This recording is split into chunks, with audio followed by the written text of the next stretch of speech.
పటాన్చెరు పట్టణంలో అంబేద్కర్ విగ్రహం ముందున్న జాతీయ రహదారిపై జర్నలిస్టు నిరసన సినీ నటుడు మోహన్ బాబు జర్నలిస్టులపై చేసిన దాడులకు వ్యతిరేకంగా జర్నలిస్టుల పటాన్చెరు ఐక్యవేదిక ఆధ్వర్యంలో 5 మండలాలకు సంబంధించిన జర్నలిస్టుల నిరసన వ్యక్తం చేశారు. తదనంతరం డీఎస్పీ రవీందర్ రెడ్డికి వినతి పత్రం ఇచ్చారు. మోహన్ బాబును వెంటనే అరెస్టు చేసి రిమాండ్కు తరలించి ప్రభుత్వం యొక్క చిత్తశుద్ధిని నిరూపించుకోవాలని అన్నారు.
మూల స్తంభమైన మీడియాపై ఓ సినీ నటుడు దాడి చేసి విలేకరులని గాయపరచడం అమానుషమైన చర్య.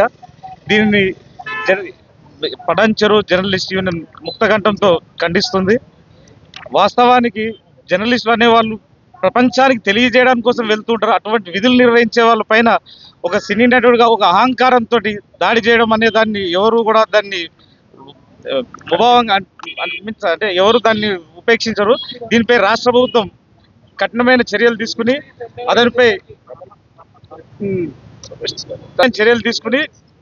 జర్నలిస్టులకు న్యాయం జరిగే విధంగా చర్యలు తీసుకోవాలని డిమాండ్ చేస్తున్నాం.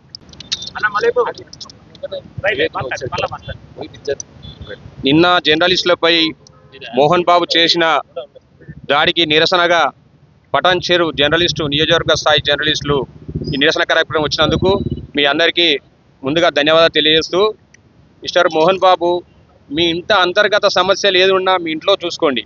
మీ ప్రెస్టేజ్ అంతా జర్నలిస్టులపై ఇతర వ్యక్త పరిస్థితి కరెక్ట్ కాదు. దీన్ని అందరు ముక్త కంఠంతో మనం ఖండిద్దాం. నువ్వు సినిమాల్లోనే రియల్ విలన్వి, అది మర్చిపోయి మేము రియల్ కూడా విలన్ అని నువ్వు భావిస్తున్నట్టున్నావు. అది కరెక్ట్ కాదు. ఎంబడే ప్రభుత్వం దీన్ని సీరియస్గా తీసుకొని అతన్ని వెంటనే అరెస్ట్ చేయాలి, కఠినమైన శిక్ష విధించాలి. ఇంత ముందుకే గతంలో సుప్రీంకోర్టు ఆర్డర్స్ కూడా ఉన్నాయి. ఒక జర్నలిస్టు వాళ్ళ జోలికి వెళితే ఏ లెవెల్ ఇబ్బందులు పడతాయి అనేది అందరికీ తెలిసిన విషయమే. ఇప్పటికైనా ఇట్లా దాడులు అనేది మంచి సంస్కృతి కాదు. పూర్తి లోకం, జర్నలిస్ట్ లోకం మొత్తం పూర్తిగా దీన్ని ఖండిస్తుంది.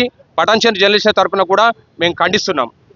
జల్పల్లిలో మోహన్ బాబు, సినీ నటుడు మోహన్ బాబు ఇంట్లో జరుగుతున్న గొడవలు, వాళ్ళ కుటుంబ సభ్యుల మధ్యన జరుగుతున్న ఆ గొడవలతో పాటు ఆ గొడవలు కాస్త రోడ్డుకి ఎక్కడంతో వాటిని చిత్రీకరించడానికి వెళ్ళిన మీడియా సోదరులు, TV9 మిత్రుడిపై కూడా, దాంతోపాటు TV5 కెమెరామెన్ మీద దాడి చేసి విచక్షణారహితంగా తన మతి స్థిమితాన్ని కోల్పోయి మోహన్ బాబు లోగో లాక్కొని అతనిపై దాడి చేయడము, అతని తలకు గాయాలు కావడం మేము దాన్ని చింతిస్తున్నాము. ఇలాంటి ఘటనలకు పాల్పడుతున్న ఈ మోహన్ బాబు ఎంతో మంది ఫ్యామిలీని సెట్ చేశాను అని చెప్పుకునే మోహన్ బాబు చిత్రరంగంలో నేనున్నాను, నాకు ఎవరు ఎదురులేదు అని చెప్పుకునే అహంని ఈరోజు మీడియాపై చూపించడము సిగ్గు అని కూడా మేము మీడియా తరఫున చెప్తున్నాము. ఇదే విధంగా గత రాత్రి అతను కొట్టిన దెబ్బలకు ఒక మిత్రుడు, మా జర్నలిస్ట్ మిత్రుడు గాయాలపాలై అతను మతి స్థిమితం కోల్పోయే పరిస్థితి ఏర్పడ్డది. అతని వల్ల ఎలాంటి హాని జరిగినా కానీ అతనికి, వాళ్ళ కుటుంబాన్ని కూడా అతని మోహన్ బాబుపై క్రిమినల్ చర్యలు చేపట్టి అతనికి రిమాండ్ చేయాల్సిందిగా మేము మీడియా పరంగా డిమాండ్ చేస్తున్నాము. రేపు భవిష్యత్ కాలంలో ఇదే తరాలు ఎవరైనా సరే మా మీడియా మిత్రులపై దాడి చేస్తే మా ఐక్యత అనేది మేము ఈ విధంగానే చాటి చెబుతాము. వాళ్ళపై మేము ప్రతి దాడిలో కూడా దిగడానికి కూడా సిద్ధంగా ఉన్నామని చెప్పి హెచ్చరిస్తున్నాము. ఎవరైనా సరే ఈ నియోజకవర్గ స్థాయిలో కానీ, జిల్లా స్థాయిలో కానీ, రాష్ట్ర స్థాయిలో కానీ ఎంత పెద్ద లీడర్ అయినా, ఎంత పెద్ద పేరు మోసిన మోహన్ బాబు లాంటి వ్యక్తులున్నా, ధనికులున్నా అని వాళ్ళకు భయపడే వ్యక్తులం కాదు. మేము మా మీడియా స్వేచ్ఛను కాపాడుకుంటాము. మా భావ స్వేచ్ఛని ప్రభుత్వం కాపాడాలి, మాకు భద్రత కల్పించాలని చెప్పి ఈ ముఖంగా మేము వేడుకుంటున్నాము.